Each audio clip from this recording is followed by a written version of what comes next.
Hello there. What is going on, everyone? Today I'm going to be asking the question, what if X-Wing didn't have that stop in new ship production? What are some of the ships that we might have today? This is going to be a speculative video, kind of looking at some of the recent releases in both film and in other formats as well. It's looking at the ships that used to make their way into X-Wing with regularity that we probably would have here if, for example, X-Wing were still like a top priority game, or if it had never left Fantasy Flight Games, and if brand new ships had not stopped being produced. X-Wing is in kind of a different state right now where reprints are still happening, card packs are still being produced, but all new ships seem to have stopped. And obviously there was a hiccup with the transition, but it doesn't seem like new ship production has started up again, and it's uncertain if it ever will. However, if it does, I think this would also serve as a great list of potential ships that they ought to do based on both popularity and pop culture. In some cases where they'll fit into a faction, in other cases just because they're prominent in a Disney Plus show, and that might make them sell on their own merits. So we're going to talk about all of that in today's video. Little admin stuff. If you guys haven't already, make sure you are subscribed and leave a comment letting me know what you want to see for X-Wing in the future down in the comments below, because we are doing 12 Days of Life Day. And that is going to be in December. We're going to be doing 12 different giveaways, everything from gift cards to promos, and you never know what kind of surprises you will see. Some of them are going to be a little small, some might be a little bit bigger, but 12. So doing giveaways all throughout the month of December. If you want to have a chance to enter to win any of those, you just have to be a subscriber and leave a comment on this or one of my videos. So we're going to go ahead and start off. First thing is, I'm going to say, one of my favorite ships of all time was the Bwing. The Resistance Bwing is definitely a ship that should show up. You saw these on screen in episode 9. I feel like, they were absolutely on course to bring these into the game. They just didn't get there. The roadmap of everything, if you look at everything that Fantasy Flight had created for the game and, pushing out for all of the different factions, I feel like this is a no-brainer. And this one absolutely would have come. And I think it would have been a big hit, especially with the improvements that they had made with X-Wing 2.0 and the incredible amount of machining to all of these ships, especially with, if you look at, the changes from 1.0's Bwing to 2.0's Bwing, how much better that got with all of the moving parts and the S-foils and the rotating gyroscope, all of that.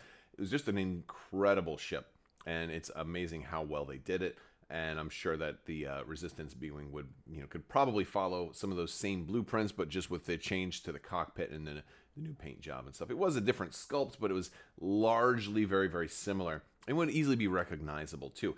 Probably would have come out by this year, considering that this was the year for Return of the Jedi's anniversary. I think Bwings would have been a big hit in 2023. And on that same note, if you're going to do the Resistance, you probably have to do the First Order also. The TIE Dagger, which was one of those Sith ships for that whole Sith fleet in Episode 9. This is obviously one I feel like was going to be coming. And they did the TIE Whisper, and they were doing other ships from the Episode 9 era, whether it was from Star Wars Resistance and beyond. This is just, this one had a lot of on-screen time, and I feel like it was an absolute auto-inclusion. So definitely they were going to do that. We're also going to talk about some of the stuff from some of the Disney Plus series. I also want to thank today's sponsor, Luxury Playstyle. Folks, you've seen me use them in my games. You have heard me talk about them, and there's a reason for that. These are awesome tokens. They are double-sided, they're full metal, they're gorgeous, they're shiny, they really catch the light when you're playing, and they just reflect and look beautiful while you're playing your games. They not only do they have lots of X-Wing compatible tokens, they also have tokens for other games: Magic the Gathering, Star Wars Legion, Keyforge, Arkham Horror, L5R. Check them out. Go over to luxuryplaystyle.com and use code Crabbok VIP. While you're there, you're going to save 15% off your order, and orders that use that code and spend $35 or more while supplies last are going to get a free Crabbok token. So head over to luxuryplaystyle.com. All right, next up is going to be the Scythe. This is the Inquisitor's ship from the Kenobi series. This is a cool ship and gives them an awesome opportunity to do different things with Inquisitors. Instead of just having Inquisitors in, the Inquisitors TIE Advanced, the V1, they can do a lot more with this. Because this is not only was this used in the Kenobi series, it was also in like the Rise of the Inquisitorius book, or the Rise of the Red Blade. The Inquisitors had a book. Also, it's credited as being part of that, although I haven't read that book. But yeah, so this is it's a Phi class shuttle, so it's got some schematics. It's again, not going to fill a big heavy weaponry type of role, considering a lot of shuttles are a little bit more transport and a little less dogfighty. But the Empire already has plenty of dogfighty and super maneuverable ships. And granted, they do have their share of shuttles as well, but this one could fit kind of a medium sort of shuttle role. I feel like that would definitely work here. Doesn't look like it's quite as big as the Millennium Falcon, so I feel like it could be a good medium ship role. So, there you go. And of course, we'd have the Bad Batch's Marauder out by now, for sure. This is a great one, and it could actually serve as for one, as a vehicle to get all of the Bad Batch and even Omega and some other Bad Batch characters into the game, with having probably maybe like a 2 or 3 crew option for a ship like this. But and that could be really, really fun. I mean, Bad Batch is still a popular show. It's still a ongoing series. We're gonna probably get at least one more season. I'm not sure how many seasons they're planning to do, but they kind of can't just stop right now. So the Marauder, I think, is definitely something we would have had by now, considering that it was introduced before the Bad Batch even kicked off. It was introduced in Clone Wars Season 7, so, there's a lot of lead time on being able to create stuff like this. I think we would have had this out already, probably in time for Bad Batch Season 2, or maybe even before the end of the first Bad Batch season. It kind of depends, because every once in a while, Lucasfilm would give like AMG or Fantasy Flight, whoever's producing their games. Sometimes they'll get a little early heads up and a little sneak peek in like heavy NDA stuff and things like that. So that sort of thing can happen, and it's very cool when it does. It's nice to be able to see a new product come out sort of along the same lines as when the new media comes out for it. But in this one, since we had it revealed and kind of used on screen before the Bad Batch show even came out, it would have been a great opportunity for them to kind of sync up the releases. So I think this one definitely could have happened.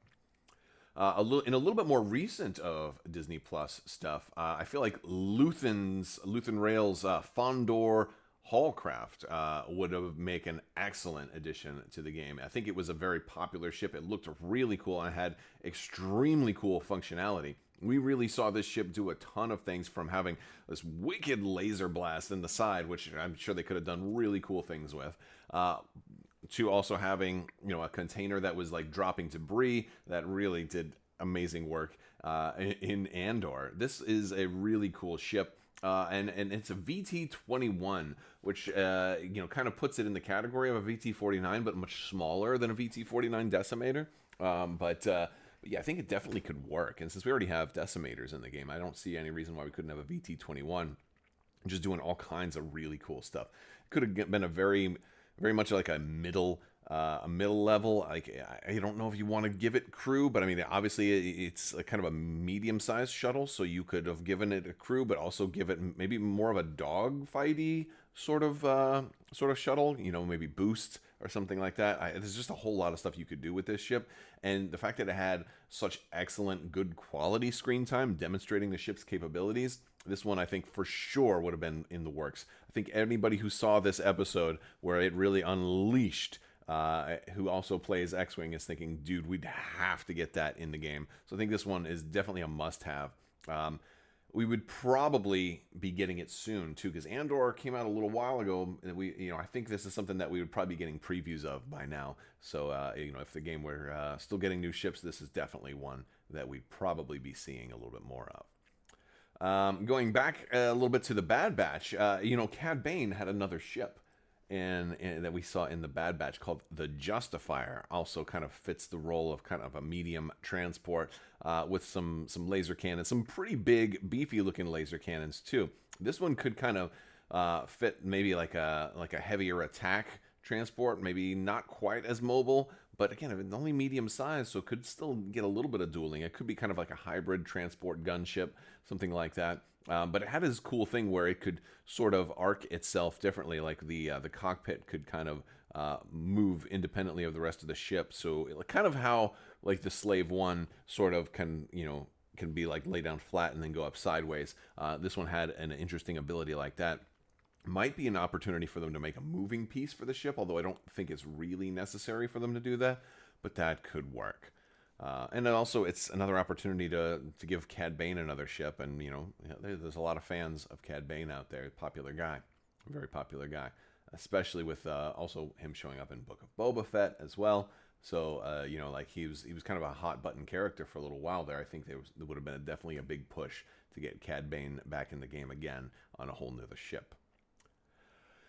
Jumping over to the comics just for a little bit, I feel like Dr. Aphra's popularity hasn't gone down, and while there have been different versions of the Archangel, I feel like the original Archangel, the first one that we saw in the comics, was a pretty iconic and popular ship, and I think it's, it takes a little while, but I think before long, FFG would have gotten around to doing this ship. They already had 000 and BT. You've got other characters from this comic book and other comic book universes and stuff like that. Like they're getting the attention that a lot of people want, and this would just be a really fun ship. We talked a little bit about the possibility of dual faction ships, and I feel like this one could easily be Scum or Empire. You could do two versions of it. I think dual faction ships is something that needs to happen more, and hopefully we see more of that. I always like the idea of like stolen ships, or can the rebels get Shuttle Tydirium ever? Like that would be so cool, especially when there's Imperial ships that you only ever see like the rebels actually fly in and use. Like the Quasar for Armada and stuff like that. It'd be awesome if there was more of a, hey, let's steal this ship and use it as our own. And so with all of that, I say all that to say, dual faction ship packs should absolutely be more of a thing than they are. We start to see that, right? We've started to see that towards the end of Fantasy Flight Games ship packs, and I have every reason to believe that it would have continued if we were still getting new ship packs today. And I think the Archangel fits that bill really well. So, Dr. Aphra working with Vader, but then also kind of being independent. Just a pretty cool version of that. And lastly, I think, Ahsoka gave us some pretty cool stuff, and the T6 shuttle, a great opportunity to get a dual faction ship that could be for the Rebellion as well as for the Clone Wars, for the Republic. You could even go so far as to make this available for the Resistance. It is conceivable, because of the timing of the Ahsoka Tano series, that she's kept this ship in operation so long that it's and kept it up that it could still be in service. I mean, if it's still in service during the time of during the time of this show, when does the Resistance kind of start? Because there's definitely, I don't want to give spoilers, but there's definitely some hints that the Resistance may have already been in its very early phases during this series. So I feel like it could potentially work.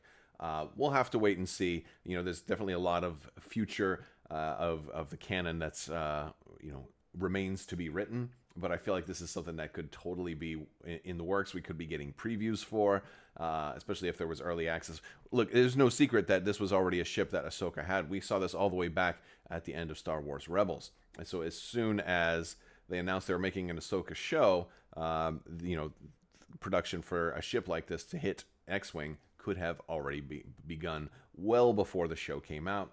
So I think, and then once the show comes out, all you got to do is like, okay, we got to fine tune it a little bit. We got to add some more crew options, add Hua Yang and stuff like that, or Hu Yang.